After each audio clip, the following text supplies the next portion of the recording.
Oke, Assalamualaikum warahmatullahi wabarakatuh.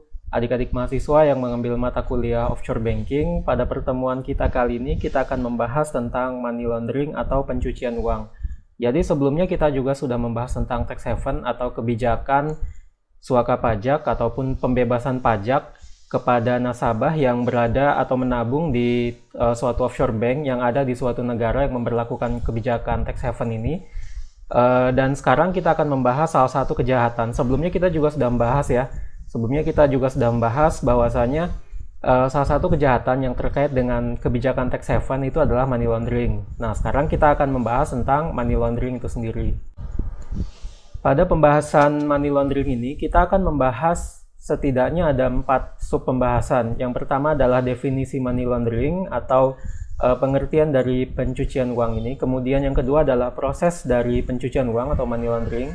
Kemudian tujuan seseorang melakukan aktivitas money laundering atau pencucian uang. Kemudian yang keempat, anti money laundering atau AML bodies. Anti money laundering ini adalah salah satu badan ataupun organisasi yang menangani apabila ada kasus kejahatan terkait dengan money laundering.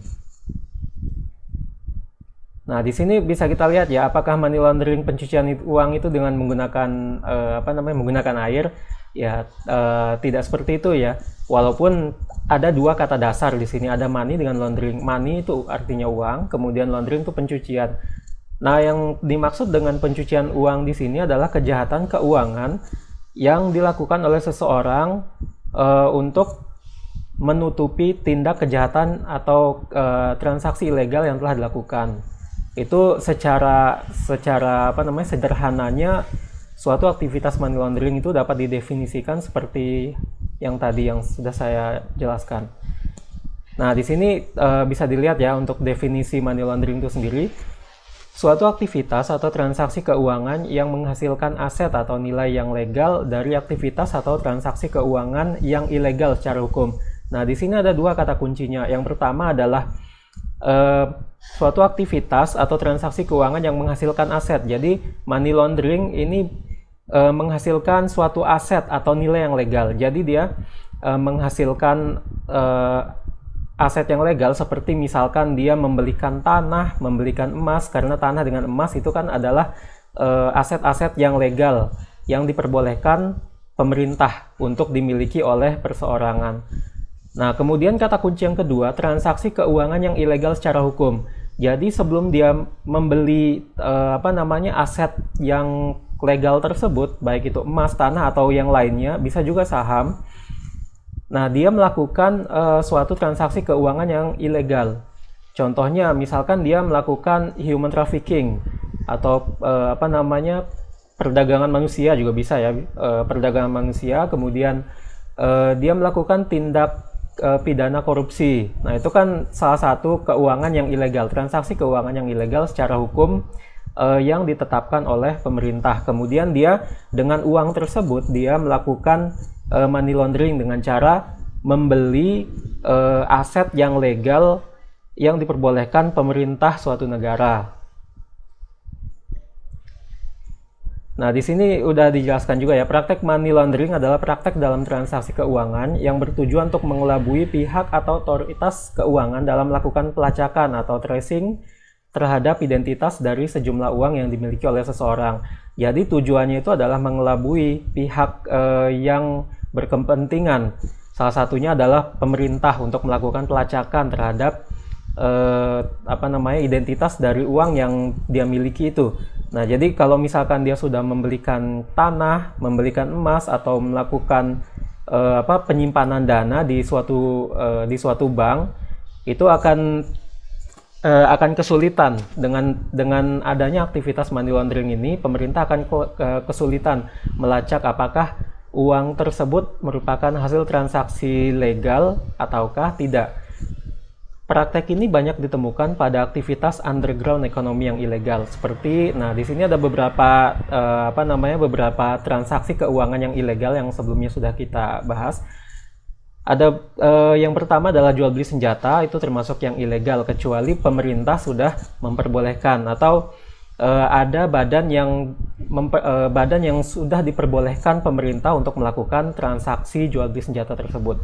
Kemudian obat-obatan terlarang, contohnya narkoba dan yang lainnya, jual beli organ manusia, ini biasanya terkait dengan human trafficking. Jadi seseorang itu kalau melakukan penculikan dan kemudian melakukan perdagangan manusia. Nah, biasanya yang diperdagangkan organ manusia ataupun orang manusia tersebut akan dijadikan budak lah di suatu negara misalkan seperti itu, dan lainnya yang tidak diperbolehkan oleh pemerintah.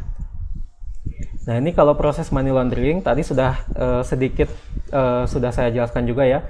Jadi yang pertama di sini bisa dilihat ini uang hasil aktivitas ilegal.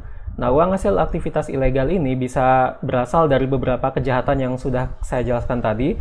Kemudian uang tersebut ditransfer ke rekening bank, kemudian dari rekening bank tersebut dibelikan berupa aset seperti rumah, kemudian tanah, bisa juga emas, kemudian bisa juga saham di sini. Bisa juga saham. Kemudian dia jual lagi. Nah, ketika dia menjual lagi itu menjadi uang hasil aktivitas yang legal karena dia menjual aset yang legal yang diperbolehkan pemerintah. Kemudian di sini ada tiga ya, setidaknya ada tiga tujuan money laundering, tapi nanti bisa dicari lagi, mungkin ada lebih dari tiga ya untuk tujuan money laundering ini. Tujuan seseorang melakukan aktivitas money laundering. Yang pertama adalah menyembunyikan uang atau harta kekayaan yang diperoleh dari kejahatan. Jadi yang tadi ya kejahatan sebelumnya itu dia ingin mengelabui pihak pemerintah ataupun pihak lainnya yang ingin melakukan tracing atau penelusuran terhadap sumber dana atau sumber uang yang dimiliki oleh seorang nasabah.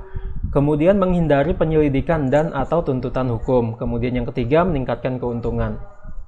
Jadi dengan adanya aktivitas money laundering itu dia mengharapkan adanya keuntungan yang diperoleh. Misalkan dia melakukan pembelian saham, kemudian dia membeli misalkan di harga Rp100 per lembar, kemudian dia diamkan, di hold saham tersebut, kemudian dia jual ketika harga saham tersebut mencapai Rp150 per lembar. Nah, itu kan menjadi keuntungan bagi si nasabah tersebut.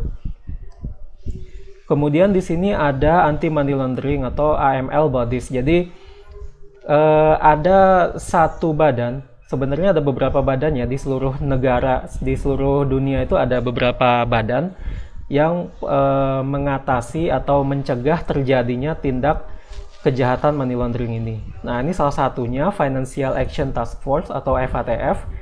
Nah, di sini ada tiga ya, ada tiga, dibagi menjadi tiga. Yang pertama Asia Pacific Group on Money Laundering. Nah, ini tugasnya khusus di daerah atau kawasan Asia Pasifik. Kemudian yang kedua Council of Europe Moneyval Eastern and Southern Africa Anti Money Laundering Group.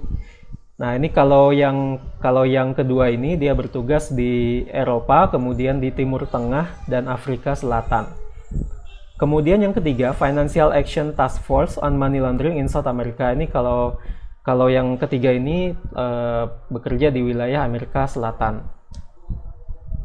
Kemudian apa saja fungsi dari Financial Action Task Force ini?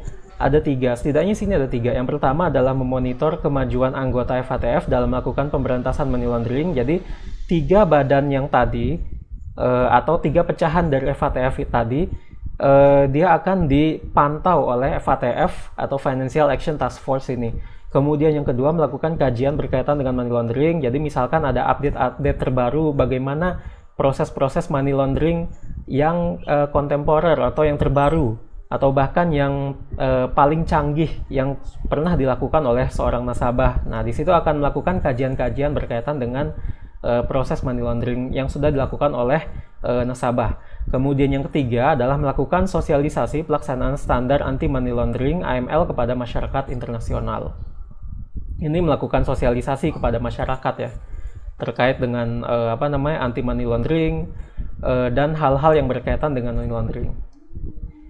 Oke, mungkin cukup sekian ya untuk pertemuan kali ini. Terima kasih atas partisipasi dan perhatian adik-adik mahasiswa. Selanjutnya kita akan melakukan sesi diskusi tanya jawab melalui WhatsApp group. Terima kasih. Assalamualaikum warahmatullahi wabarakatuh.